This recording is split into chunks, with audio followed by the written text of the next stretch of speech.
So Darnell, if people are interested in integrating comics into education, teachers, instructional designers, principals, can you point to any paths or courses or programs that might be of interest?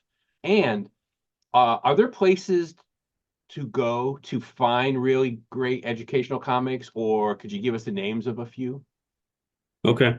So I think the first thing would be first place you have to go is like it's a mindset.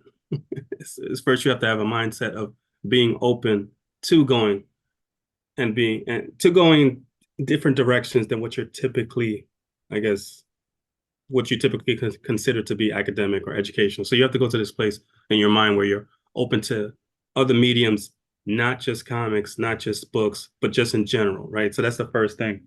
Um, but physically, if you want to go somewhere, I definitely the library. Like you can go to libraries in person, and there's a whole section now, right? There are graphic novel sections. I'm thinking about how I'll go to Barnes and Nobles, and in the past they didn't have a graphic novel section. Now they have a whole graphic novel section. You can go to the kids section too. You don't always have to go to the graphic novel section. You can go to the kids section, and they will have a graphic novels shelves where you can specifically find educational comics. You can find comics that are for social and emotional development. I'm saying so it doesn't necessarily have to say that, but I'm saying that those books where it's not always about math or reading or teaching, because those comics also exist. So I'll say Barnes and Nobles, Amazon. Um, I also want to point out that at Columbia University, there's a whole collection. It's one of the largest collections in the country of comics, right? Like we both went to Columbia together. We both went to Teachers College together. And in that whole collection, which was curated by Karen Green at the Butler Library, there's a whole bunch of comics. So there's comics that are educational, quote unquote, where it's specifically produced to teach something. And then there are comics where just like any other reading, you'll be learning, right? You'll be learning about the experiences of the individuals in those stories. You'll be learning about maybe how you think about something differently because you're reading that comic.